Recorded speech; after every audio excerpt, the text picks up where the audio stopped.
Well, hello, you're listening to the DC Capstone Report. Welcome to another week of the podcast on Alabama football. This is DC. I'm glad to bring this podcast to you each and every week. Lance is in the studio. He does all the production and producing this. I can't do this without Lance Shores. And just great to be back with you today so we can talk about Alabama football. Today on the podcast, in our first segment, we're going to talk about the state of the team. Right now, 18 days from our first game. In our second segment, we're going to talk about the offense. How's the offense looking? In the third segment, we'll concentrate on the defense. You're listening to the DC Capstone Report. The DC Capstone Report is featured each Tuesday morning on the Martin Houston Show at Tide 100.9.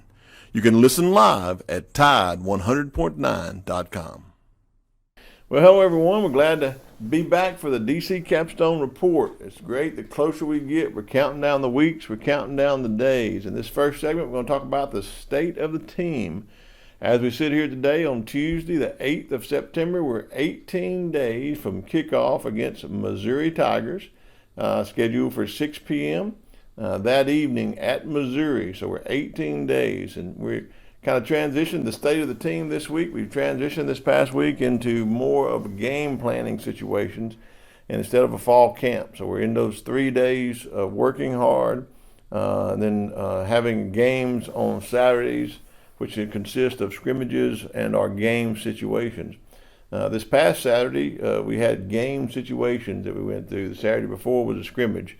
This coming Saturday is going to be the 12th, and I believe it's going to be our next scheduled scrimmage. So we're going to look forward in this state of the team to kind of see where we are. Well, one of the things that we can discuss, still got the virus going on. We know it's wreaked havoc on our college football this year. Trent pushed things back to starting on the 26th, probably a good idea. Some teams in the SEC still struggle a little bit with the virus, but it looks like Alabama is doing well. The players that have had contracted it have been quarantined. They've come out of quarantine. Some missed some practice, some back at practice. But by and large, overall, the team has remained pretty healthy from the virus. One of the things that's going around the country now is, we've got these faster tests that are happening. You're getting these sentinel tests where you can do a test and in 15 minutes you can decide if you're positive or not, negative or not. So it's very good. A good opportunity for the SEC. Had a lot of wisdom in waiting to delay the season. So now we're in a better position to make sure that we're putting every effort for the teams to get ready to play. I posted up a tweet this past week just because I wanted to get some discussion, some questioning out there. Central Arkansas played 2 football games so far. They've played 1 game in the Crampton Bowl against Austin Peay, and they played this past week in Birmingham against UAB.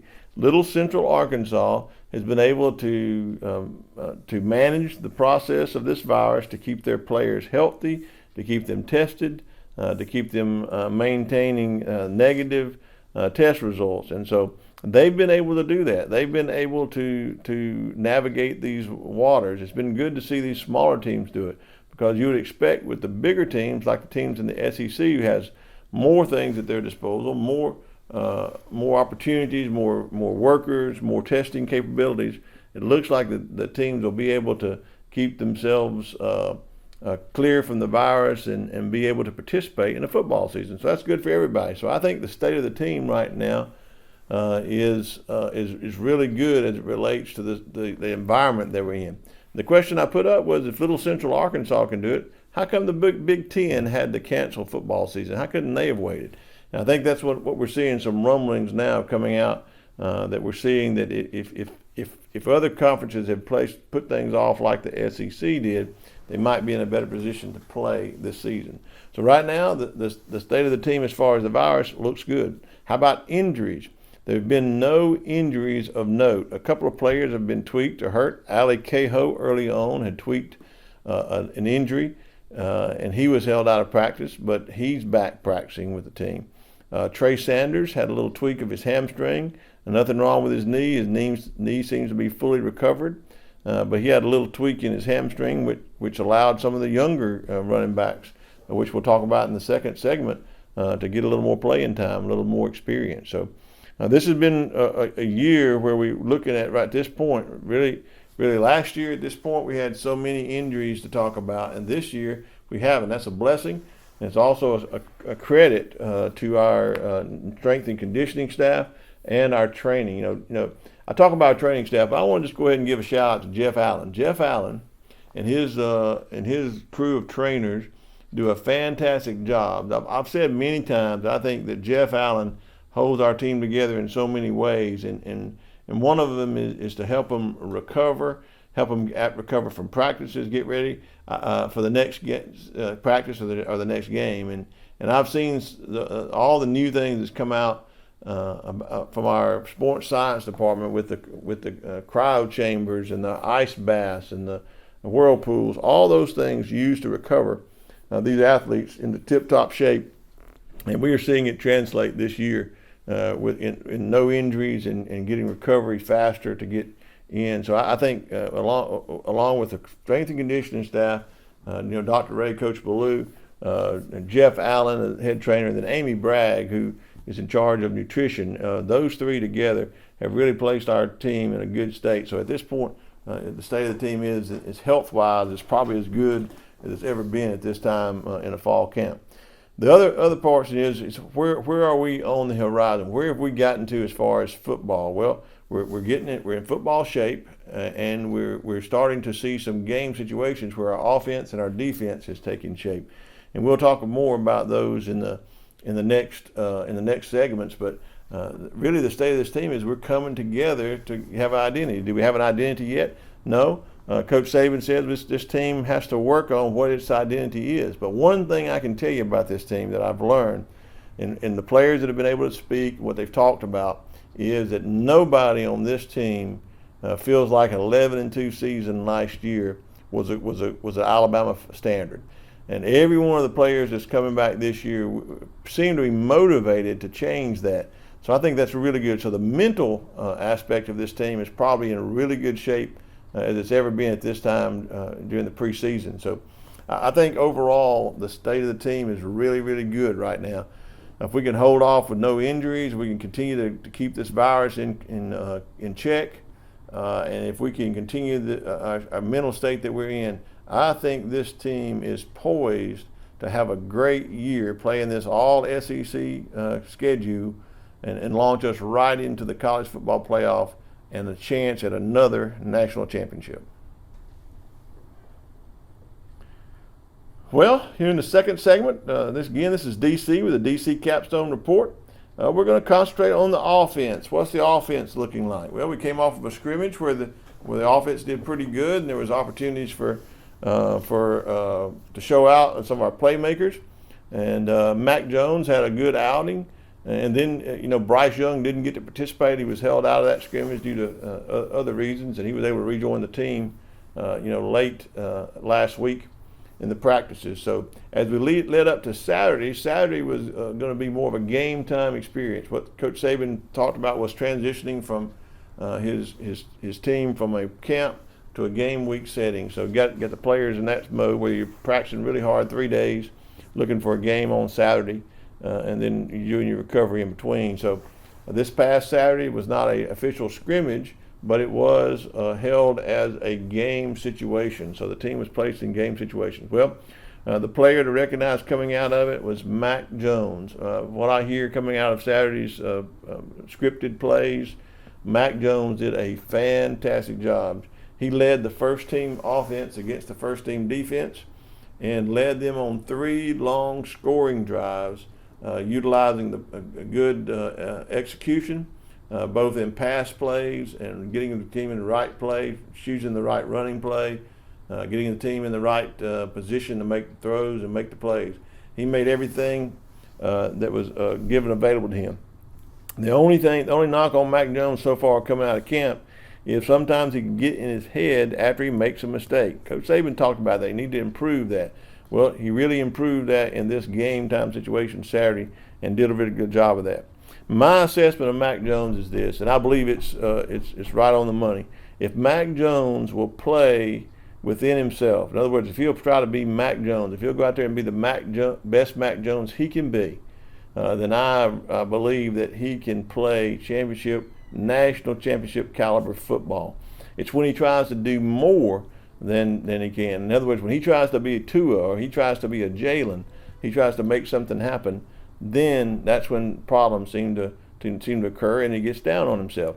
If he goes out and plays his game, his style of game, which is good, make the right reads, make the right throws, if he just does that, he can get this team into a national championship caliber team.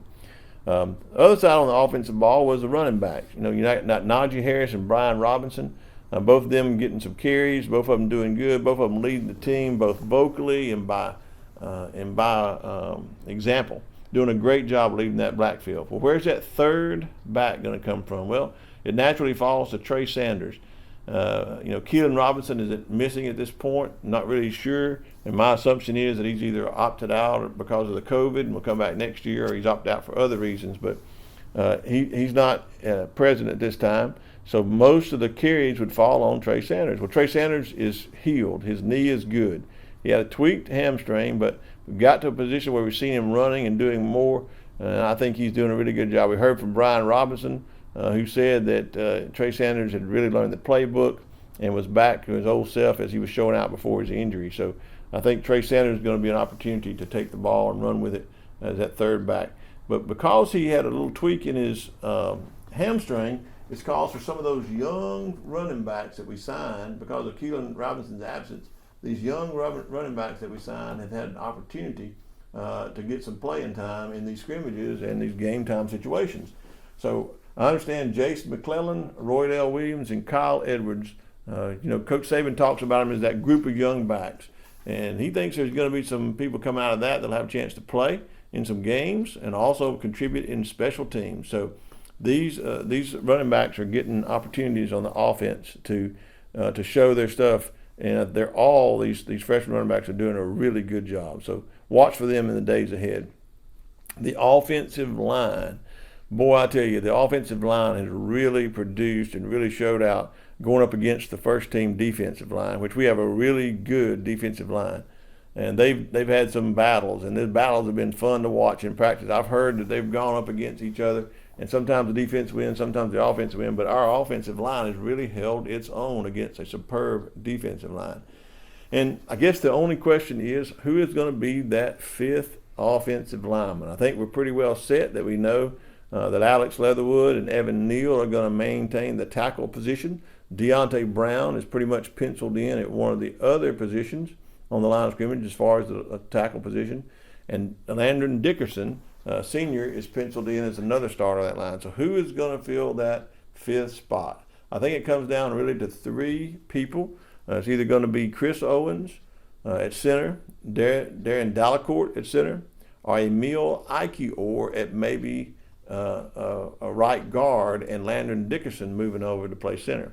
But the truth is, Coach Saban always puts his five best players on the field. So I think he's going to try to get his five best combination, whatever it might be.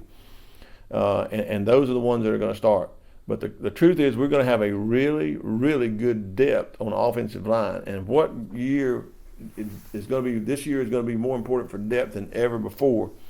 With the virus going around and seeing that may have some players that may be quarantined. If that happens, we'll have good depth on the offensive line. So I'm really excited about this offensive line and what they're going to do. Who the fifth person is going to be right now, my guess is it's going to be between Chris Owens and Emil Ikior. If Chris Owens starts, he'll start at center.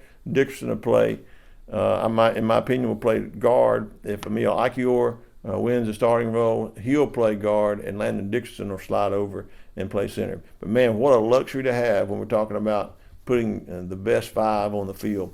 Really good opportunity for the offense to shine this year. I think a great offensive line starts up front with a great running game, and a pass protection gives you be able to pass the ball. So I think everything is going to fall on that offensive line, running backs, and the quarterback. And so far, what we've seen this far, they've done a great job this preseason. Coming into this Saturday, it'll be really important to take a look at the scrimmage and see how they perform this Saturday in a game time situation. Now, I'm looking for the offense to step up and make some big plays. We got some big playmakers on this offense, and I think right now we're in a really good position at this time during our preseason camp. All right, in our third and final segment of the day, we're going to talk about defense.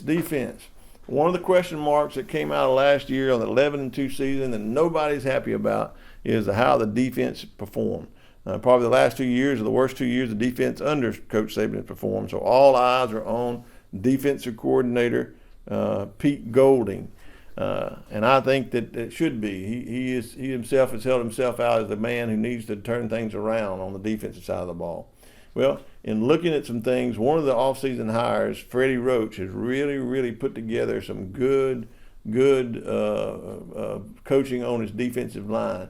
I believe on the defensive side of the ball, everything starts up front. If your defensive line can control the line of scrimmage, it makes it easier for your linebackers to get in the flow of the game and make tackles. Well, this year coming back, we have the luxury of having 5-star Dylan Moses come back from an injury, and he is ready to play this season, ready to go. You know, last year having to start 2 freshmen, it was a little hard on the defense on communication-wise and getting the right plays and getting the right sets. But this year, Dylan Moses has stepped up vocally. He stepped up by example, and he is really going to make a difference in the game. Not only does he make a difference, but Christian Harris will also make a difference. I believe you'll see Dylan Moses and Christian Harris starting side by side. Both of them from Baton Rouge, Louisiana.